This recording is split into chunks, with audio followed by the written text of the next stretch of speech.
The grand ballroom at the Four Seasons sparkled with crystal chandeliers and the soft murmur of San Francisco's business elite celebrating my father's 60th birthday. I stood near the dessert table in a simple black dress from Nordstrom Rack, watching my family work the room like the financial powerhouses they'd always been. Dad moved between guests in his custom Armani tuxedo, accepting congratulations and firm handshakes from venture capitalists, tech executives, and investment bankers who comprised his carefully cultivated professional network. "Jessica, there you are," my cousin Stephanie approached, her Tiffany tennis bracelet catching the light as she gestured with her champagne flute. "Uncle Richard's been asking about you. Try to look more presentable when you speak with his business associates, okay?" "I'll keep that in mind," I replied quietly, smoothing down my off-the-rack dress that probably cost less than Stephanie's shoes. She glided away in her Oscar de la Renta gown, leaving me standing alone among the financial elite who had no idea they were celebrating in the presence of someone whose portfolio probably exceeded most of theirs combined. To them, I was Jessica Chin, the family disappointment who'd walked away from a promising career at Goldman Sachs to pursue what they called day trading fantasies.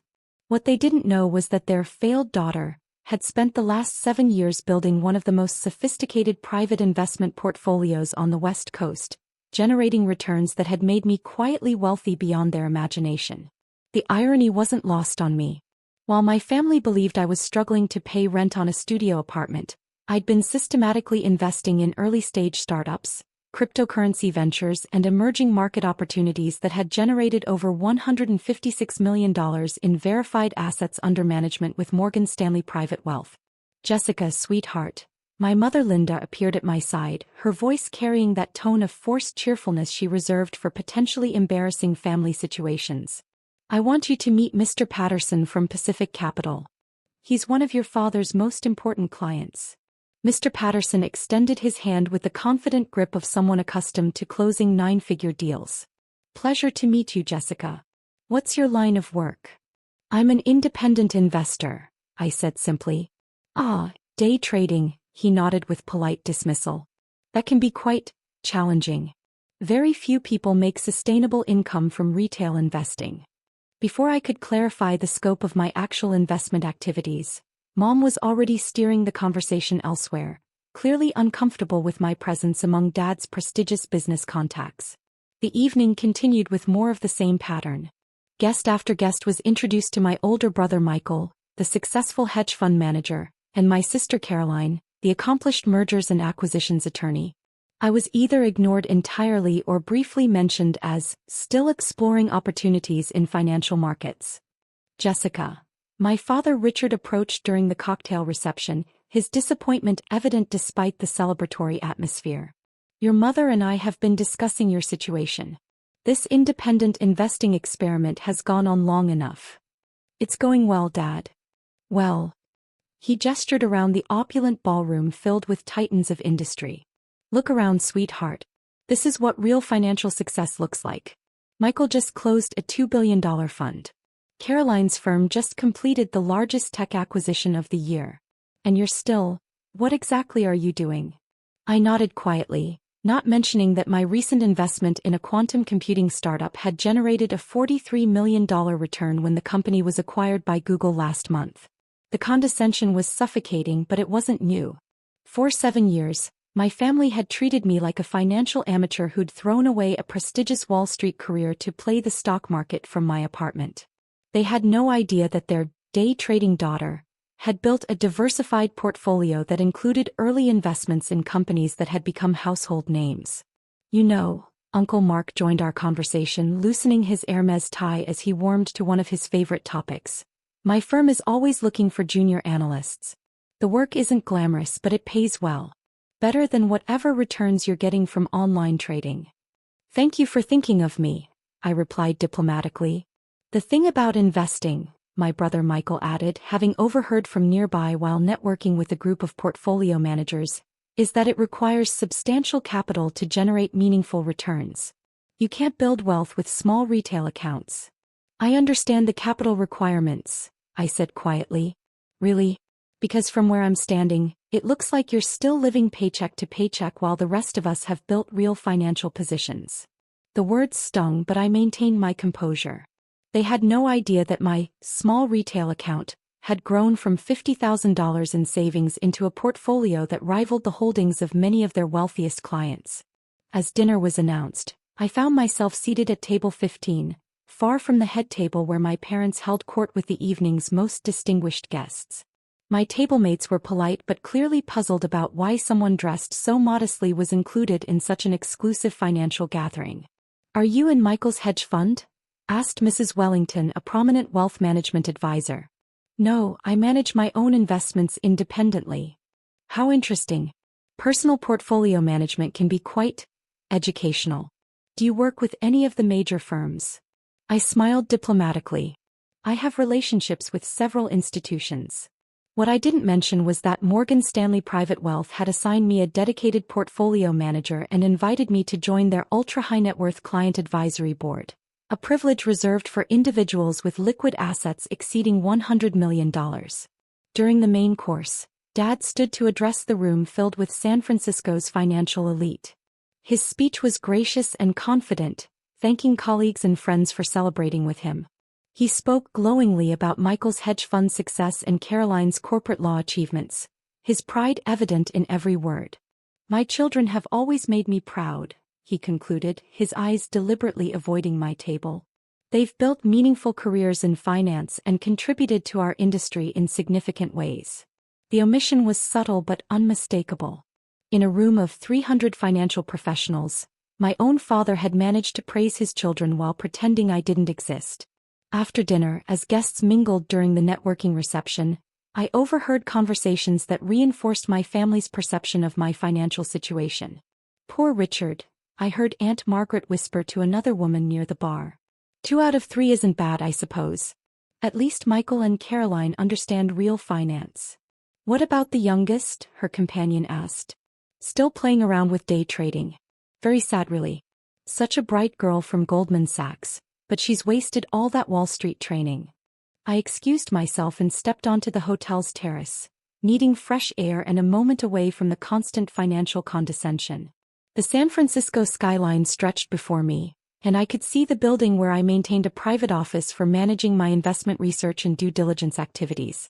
Tomorrow I had a meeting with Sequoia Capital about co-investing in their next unicorn startup. Next week I was flying to Singapore to explore emerging market opportunities that could potentially generate another $50 million in returns over the next 2 years. But tonight I was just Jessica, the family financial failure who'd chosen amateur investing over professional success. "There you are," Uncle Mark's voice interrupted my thoughts. He stepped onto the terrace, followed by Mom, Michael and several other family members who looked like they were preparing for another intervention. "Jessica, we need to have a serious conversation," Mom began, her voice taking on the concerned tone I'd heard too many times before. "About what?" "About your financial future. About this investing hobby that's preventing you from building real wealth." Michael crossed his arms, his expression serious. "Jess, we're worried about you. You're 34 years old with no steady income, no corporate benefits, no retirement planning through established institutions." "I have retirement planning." "Do you?" Uncle Mark challenged, his voice taking on the aggressive tone he used in hostile negotiations. "You can't even pay your own rent without borrowing money." "I don't borrow money for rent." "Then how do you afford that studio apartment?" Caroline asked, having joined the group. "We know what independent traders make. It's not enough to live in San Francisco. I manage my expenses carefully." "Managing expenses isn't the same as generating real income," Dad said, stepping onto the terrace. "Jessica, you need to face reality. This day trading experiment has failed." "It hasn't failed." "Then prove it," Uncle Mark said bluntly, his voice rising with frustration. "Show us your account statements. Show us your tax returns. Show us anything that proves you're not just barely scraping by." "I don't need to prove my financial situation to you." "Actually, you do," Mom said, her voice taking on the sharp edge she reserved for serious family discussions. "Because your choices reflect on this entire family's reputation in the financial community." "How do my investment choices reflect on you?" When people ask about Richard's children, he can proudly discuss Michael's hedge fund and Caroline's M&A practice. "But you? What is he supposed to say about you?" The words hit like a physical blow. "I don't know, Mom. What would you like him to say?" I'd like him to say that all his children are financially successful. But he can't say that when one of them can't even pay her own rent. You can't even pay your own rent, Uncle Mark laughed, his champagne-fueled confidence making him more aggressive than usual. That's the reality, Jessica. You're a financial failure living off family charity. I was about to respond when my phone rang. The caller ID showed Morgan Stanley Private Wealth Management, and my heart rate immediately spiked. My portfolio manager only called during family events if something absolutely critical was happening. Excuse me, I said, reaching for my phone. Oh, let it go to voicemail, Uncle Mark said dismissively. We're having a family discussion about your financial problems. The phone kept ringing. This was likely the call I'd been expecting about the final settlement from my latest exit, a blockchain technology company that had just been acquired by J.P. Morgan Chase for a valuation that would net me approximately $47 million. I should take this. It might be important. More important than your family? Dad asked, his voice stern. The phone rang again. My portfolio manager never called twice unless it was urgent regarding major transactions. I'm sorry, but I really need to answer this. I swiped to accept the call, but as I brought the phone to my ear, Uncle Mark's voice cut through the evening air. Jessica Chin, you put that phone down right now. This is exactly what we're talking about. No priorities, no understanding of what's important. The frustration of 7 years of financial dismissal and condescension suddenly boiled over. Instead of stepping away to take the call privately, I pressed the speaker button and set the phone on the terrace table where everyone could hear. Ms. Chen, came the professional voice of David Morrison, my senior portfolio manager at Morgan Stanley. Yes, David. I'm calling with the final confirmation on your latest transaction settlement. Your $156 million portfolio transfer has just cleared and been verified by our compliance department. The terrace went silent except for the distant sound of traffic below. Uncle Mark's champagne glass stopped halfway to his lips.